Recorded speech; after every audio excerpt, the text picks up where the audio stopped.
Dear teachers, we welcome to JS in English Learning. We are with Unit 7 of PGTRB. We are discussing Sarojini Naidu's poems prescribed from the Golden Treasury of Indo-Anglian Poetry. This is an anthology of many poets, and particularly in the Sarojini Naiduடைய The Soul's Prayer அப்படிங்கிற இந்த ஒரு poem வந்து சரோஜினி நாயுடுடைய எந்த poetry கலெக்ஷன்ல அமைக்கப்பட்டது அப்படின்னு பார்த்தோம்னா, it appears in the poetry collection the sceptred flute published in 1943. And அந்த ஒரு போயிட்ரி கலெக்ஷன்ல நிறைய சப்ஹெட்டிங்ஸ் இருக்கு. அதுல ஒரு ஹெட்டிங் வந்து சாங்ஸ் ஆஃப் லைஃப். அந்த ஒரு செக்ஷனுக்கு கீழே தான் souls prayer appears. The section is title songs of life and the collection's title is The Sceptered Flute, published in 1943. இப்ப இங்க வந்து the title of the poem is The Soul's Prayer. அப்ப the whole poem appears as a prayer which is made by the soul to God. And what is the prayer which is made by the soul to God, and what is God's reply? அப்படிங்கிற ஒரு விஷயம் தான் இந்த ஒரு போயமாக அமைக்கப்பட்டு இருக்கிறது.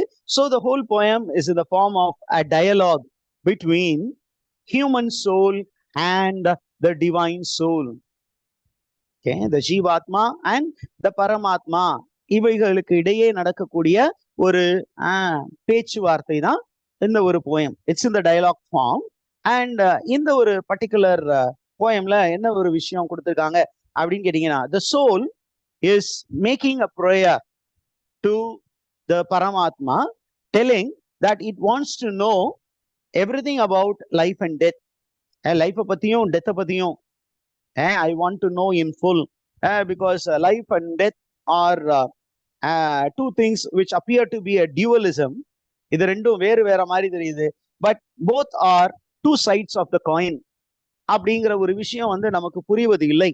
ஏன் அப்படின்னா, நம்ம எந்த நேரம் பிறக்கிறோமோ நம்மோட டிராவல் பண்ணக்கூடிய ஒரு நபர் யாரு அப்படின்னா இறப்பு தான். The moment we are born in the world, we are condemned to die. So the one person who travels with us is death, but we are not able to understand the mystery of life and death. அப்ப இந்த ஆன்மா என்ன பண்ணுது அப்படின்னா, it is making a prayer to God to reveal to him the inmost law of life and death. Life and death இது ரெண்டுக்குமே ஒரு சில லாஸ் இருக்கும். அது என்ன அப்படின்னு எனக்கு தெளிவா சொல்லுங்க. ஓகே, அப்ப அது ஓப்பன் பாத்தீங்கன்னா இது எல்லாமே பாத்தீங்கன்னா it is written in the form of quatrain. Quatrain அப்படின்னா a stanza written in 4 lines. So என்ன ஸ்டான்ஸா ஃபார்மேட்? ஏன்னா இந்த மாதிரி ஏதாவது தெரியற மாதிரி இருக்கிறத வச்சுதான் கொஸ்டின் கேட்பாங்க. தெரியாததெல்லாம் கொஸ்டின் கட்டாயம் வராது. இது பாத்தீங்கன்னா ஒரு பர்டிகுலர் ஸ்டான்ஸா ஃபார்மேட் இருக்கு. அதனால what stanza format is used in the poem The Soul's Prayer அப்படின்னு கேட்பாங்க. So it is quatrain. ஏன் அப்ப the opening stanza என்ன சொல்லுது? Stanza number 1 என்ன சொல்லுது அப்படின்னா, the soul acknowledges that it is childish, it is silly. ஒரு குழந்தைத்தனமாக இந்த ஒரு ஆன்மா கடவுளை நோக்கி ஒரு விஷயம், ஒரு பிரேயர் கேக்குது. O thou who made me of thy breath. It is acknowledging God as a creator of human life. Lord, you are the one who created me. My dear master, speak to me and reveal to me your inmost laws of life and death. In the life and death இத govern பண்ணக்கூடிய லாவை எனக்கு தெளிவாக விளக்குங்கள். So it is asking for a clarification. Come on, speak to me about life and death. அப்படிங்கிறது தான் stanza 1. இப்ப stanza 2ல என்ன அப்படின்னா, the same ஜீவாத்மா is asking the Paramatma for one more wish. என்ன wish? Give me to drink each joy and pain. Life is filled with joy and pain. Sometimes it is alternating, or sometimes it is pain which is throughout, and occasionally there will be இங்க அங்க அப்படின்னு கொஞ்சம் கொஞ்சம் சந்தோஷத்தை தூவி விட்டுருப்பாங்க. அப்ப என்ன சொல்றாங்க அப்படின்னா, இந்த வாழ்க்கையில் வரக்கூடிய சுக துக்கங்கள் முழுமையாக நான் அனுபவிக்க எனக்கு ஒரு வரம் தா அண்ட் இந்த சுகம் துக்கம் இது ரெண்டும் யாரிடமிருந்து வருகிறது அப்படின்னா, it is given by God in proper measure. அதனாலதான் அங்க ஒரு வேர்டு இருக்கு செகண்ட் லைன்ல, மீட், METE, மீட் அப்படின்னா the meaning is measured out. God measures out joy and happiness for the individual ஜீவாத்மா. ஒருத்தருக்கு ரொம்ப அதிகமா ஹாப்பினஸ், இன்னொருத்தருக்கு கொஞ்சமா ஹாப்பினஸ், ரொம்ப அதிகமா கஷ்டம். ஓகே, எனக்கு அந்த சந்தோஷம் துக்கம் அதையும் முழுமையாக கொடு. எவ்வளவு தூரம் அப்படின்னு கேட்டீங்கன்னா, I should enjoy happiness to the fullest and sorrow to the fullest, so that my soul becomes full. ஒருவேளை வெறும் சந்தோஷம் மட்டும் அப்படி இருந்தா, துக்கம்னா என்னன்னு தெரியாம எனக்கு போயிடுச்சே அப்படின்னு ஒரு மன வருத்தம் இருக்கும். அது இல்லாம எல்லாத்தையுமே முட்டை முட்டை நான் குடிக்கணும். சந்தோஷமா இருந்தாலும் முட்டை முட்டை எனக்கு கொடு, அல்ல துக்கமா இருந்தாலும் முட்டை முட்டை நான் சுவைக்க எனக்கு அருள் தா. அதே ஐடியா வந்து தேர்ட் ஸ்டான்ஸாலையும் கண்டினியூ ஆகுது பாருங்க. Spare me no bliss, no pang of strain. Spare அப்படின்னா don't leave me without giving me bliss. ஹாப்பினஸ்னா ஆல் ஃபார்ம்ஸ் ஆஃப் ஹாப்பினஸ் நான் என்ஜாய் பண்ணி பார்த்துடணும். சந்தோஷத்தை, எல்லா விதமான சந்தோஷத்தையும் நான் எனக்கு முழுமையாக கொடு. அதே நேரத்துல ஸ்ட்ரைப் அப்படின்னு சொன்னீங்கன்னா இட் இஸ் பெயின், அந்த வலி, அந்த அந்த சோகத்தின் வலியை வந்து எனக்கு என்னை தப்பிச்சு விட்டுறாத. ஐயோ பாவம், இதுக்கு வந்து இந்த பெயினை கொடுக்க வேண்டாம் இந்த ஜீவாத்மாவுக்கு அப்படின்னு கொடுக்காம விட்டுறாத. Let me enjoy and let me endure all the pangs, all the pain of a conflict in the world. Withhold no gift or grief I crave. I am craving for gift, happiness and for sorrow. எல்லாத்தையும் எனக்கு அபரிவிதமா கொடு. எனக்கு எல்லாமே வேணும், நல்லதும் அதிகமா வேணும், கெட்டதும் அதிகமா வேணும். The intricate lore of love and life. Okay, and the life is filled with love. And the same life is also having a mystical element, the mystical element that is called death or suffering. Now, the greatest philosophical question is, why does God allow suffering into this good world? If God created the world and found it good, why there is evil in the world? அப்ப என்ன சொல்றாங்க அப்படின்னா, எனக்கு சந்தோஷத்தை கொடுக்குறீங்க, அதே நேரத்துல there is something mystery in this world. Let me also enjoy that mystery in full. என்ன வாழணும் மட்டும் நான் ஆசைப்படல, சாவையும் அனுபவிக்க நான் ஆசைப்படுகிறேன். அதனால அதையும் எனக்கு ஃபுல்லா கொடு அப்படின்னு இந்த ஒரு ஜீவாத்மா வந்து பரமாத்மா கிட்ட என்ன பண்ணுது, ஒரு 3 ஸ்டான்ஸால பிரேயர் வைக்குது. Did you get that, teachers?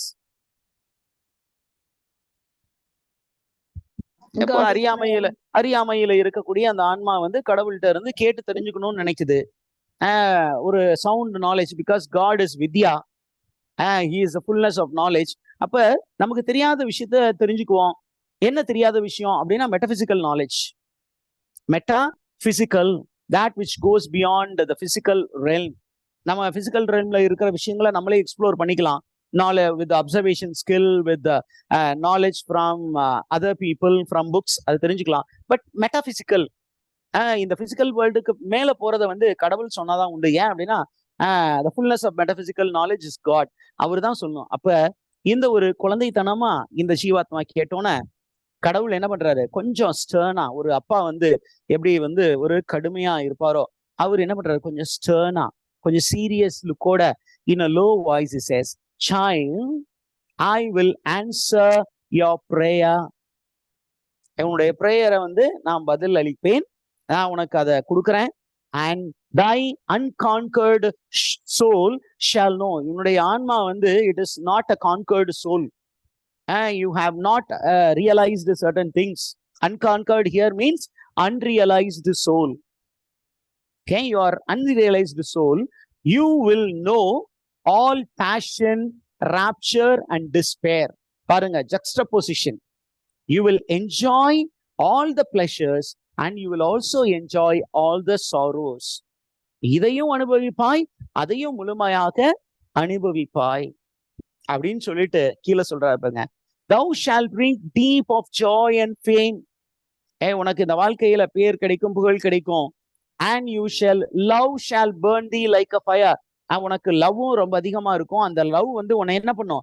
it will burn you from within like a fire. ஒரு நெருப்பு எவ்வாறு ஒரு காட்டை அழிக்கிறதோ அதே போல உள்ளே இருக்கக்கூடிய அந்த அன்பு, காதல் உன்னை எரித்து போடும்.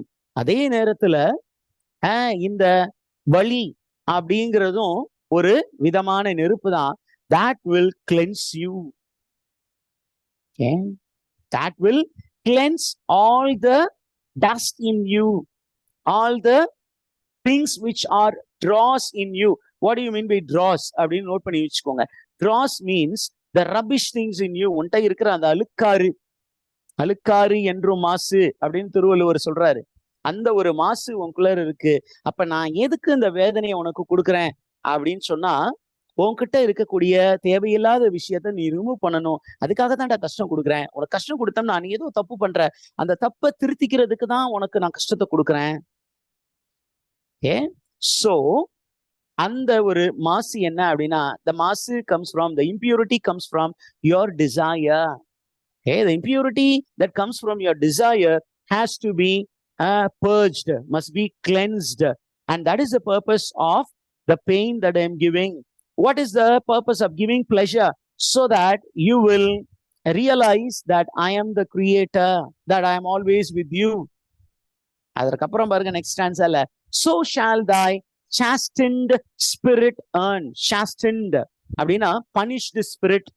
when I give you sorrow, I am punishing your spirit, and so that your spirit will earn long to seek from its blind prayer release.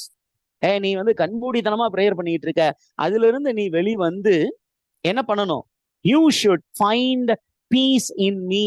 கண்மூடித்தனமா இந்த ஜெபமாலை உருட்டிட்டு இருக்க, இந்த மணிகளை உருட்டி கொண்டு ஒரே மாதிரி பிரேயர், ஒரே மாதிரி ரொட்டீனான விஷயங்களை எல்லாம் விட்டுட்டு நீ எங்க வரணும் அப்படின்னு சொன்னீங்கன்னா, என்னுடைய பாத கமலங்களில் வந்து சரணாகதி அடைய வேண்டும் அப்படின்னு சொல்லிட்டு, look at the way God is telling, I bending down from my sevenfold height.